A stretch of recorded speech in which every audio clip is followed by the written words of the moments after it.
Cartoon X. Cartoon X.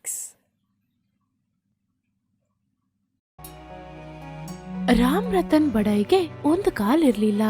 ಆದ್ರೂ ಅವರು ಅವರ ಒಂದೇ ಒಂದು ಮಗನಾದ ಕಪಿಲ್ನ ತುಂಬಾನೇ ಚೆನ್ನಾಗಿ ಓದಿಸಿ ಆಮೇಲೆ ಈ ರಾಷ್ಟ್ರದ ಒಬ್ಬ ಒಳ್ಳೆ ಸಿಪಾಯಿಯಾಗಿ ಮಾಡಿದ್ರು.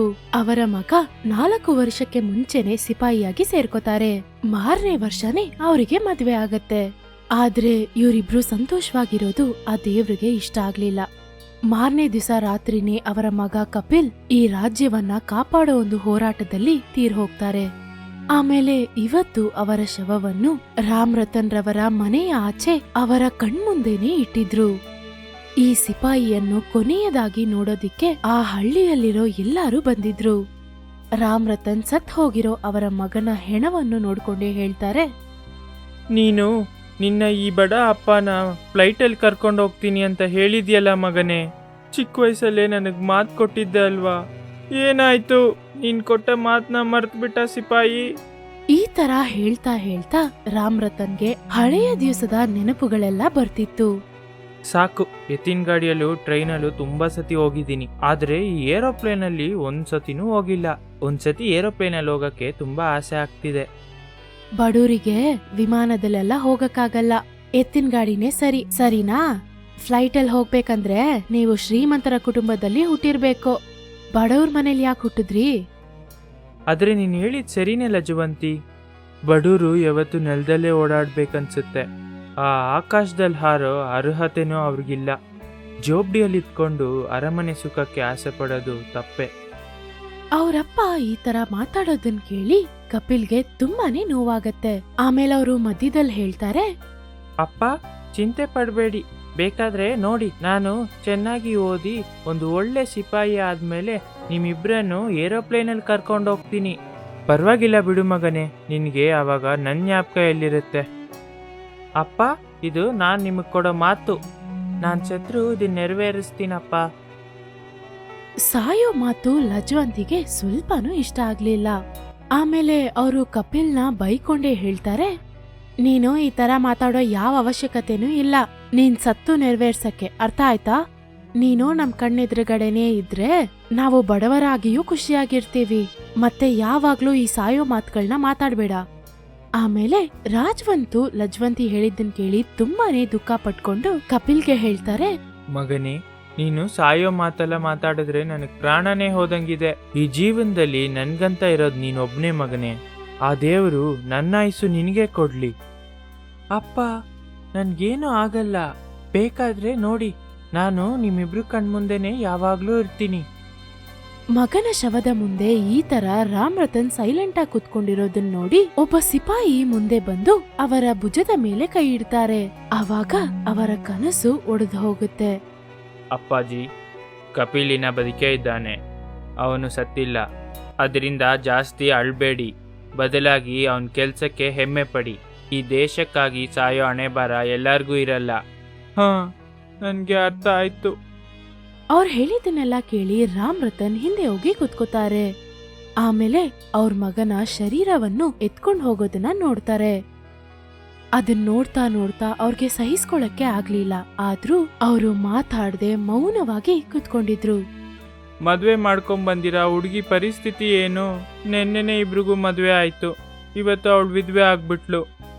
ಭಗವಂತ ಅವಳಿಗೆ ಕಠಿಣವಾದ ಶಿಕ್ಷೆ ಕೊಟ್ಬಿಟ್ಟ. ಮಗನ ಕೊನೆಯ ಸಂಸ್ಕಾರ ಎಲ್ಲ ಮುಗಿದ್ಮೇಲೆ ಮನೆಗ್ ಬಂದಿರೋರೆಲ್ಲ ಒಬ್ಬೊಬ್ರಾಗಿ ಹೊರಡ್ತಾರೆ. ಆಮೇಲೆ ಅವ್ರ ಮನೆ ಪೂರ್ತಿಯಾಗಿ ನಿಶಬ್ದವಾಗ್ಬಿಡುತ್ತೆ. ಕಪಿಲ್ ರವರ ಹೆಂಡತಿಯಾದ ಸುಮನ್ ತುಂಬಾನೇ ಸೈಲೆಂಟ್ ಆಗಿದ್ರು. ಅವರ ಈ ಸ್ಥಿತಿ ರಾಮ್ ರತನ್ ಮತ್ತೆ ಅವರ ಹೆಂಡತಿಗೆ ನೋಡಕ್ಕಾಗ್ಲಿಲ್ಲ. ಅವರು ಸುಮನ್ ಅವ್ರ ಅಪ್ಪನ ಕರೆಸಿ ಅವ್ರಿಗೆ ಅರ್ಥ ಮಾಡಿಸ್ತಾರೆ. ನೋಡಿ, ಹೇಳವಾಗ್ಲೇ ನನಗ್ ಕಣ್ಣಲ್ಲಿ ನೀರ್ ಬರ್ತಿದೆ, ಆದ್ರೂ ಇದನ್ ಹೇಳಲೇಬೇಕು. ಕಪಿಲೇ ಇಲ್ಲಿಲ್ಲ, ಇನ್ಮೇಲ್ ಸುಮನ್ ಇಲ್ಲಿ ಯಾರಿಗೋಸ್ಕರ ಇರ್ಬೇಕು? ಅವರಿಗೆ ಮಗು ಇದ್ದಿದ್ರೂ ಪರವಾಗಿಲ್ಲ, ಮಗು ನೋಡ್ಕೊಂಡ್ ಕಾಲ ಕಳಿಬೋದಿತ್ತು. ಆದ್ರೆ ಅದಕ್ಕಿಂತ ಮುಂಚೆನೆ ಆ ಭಗವಂತ ನನ್ ಮಗನ್ನ ಅವನತ್ರ ಕರ್ಕೊಂಡ. ಇನ್ಮೇಲ್ ಸುಮನೇ ನಿರ್ಧಾರ ತಗೋಬೇಕು.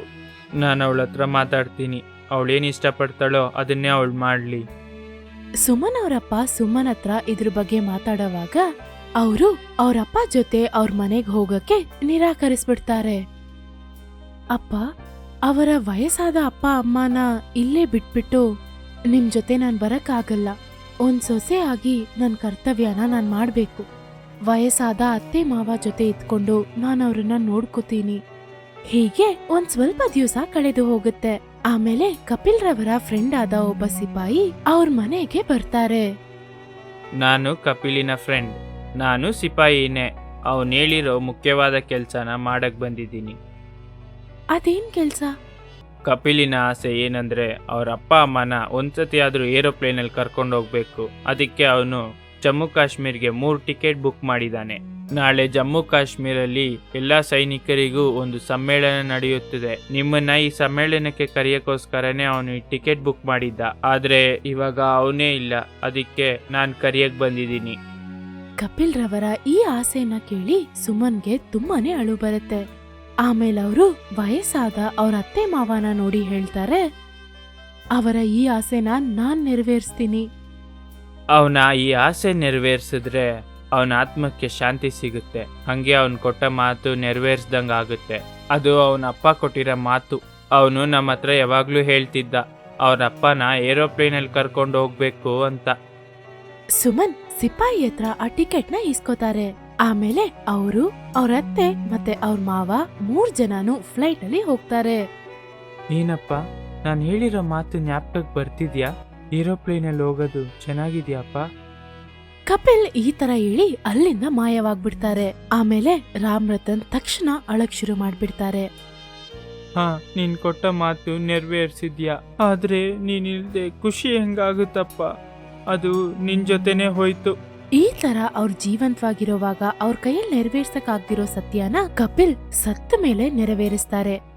ಅವರು ಅವರ ಬಡ ಅಪ್ಪ ಅಮ್ಮನ ಫ್ಲೈಟ್ ಅಲ್ಲಿ ಕರ್ಕೊಂಡು ಹೋಗ್ತಾರೆ. ಇಂತಹ ಅದ್ಭುತವಾದ ಸ್ಟೋರೀಸ್ ನೋಡಕ್ಕೆ ನಮ್ಮ ಚಾನೆಲ್ ಸಬ್ಸ್ಕ್ರೈಬ್ ಮಾಡ್ಕೊಳ್ಳಿ. ಬೆಲ್ ಐಕನ್ ಪ್ರೆಸ್ ಮಾಡೋದು ಮರೆತೋಗ್ಬೇಡಿ.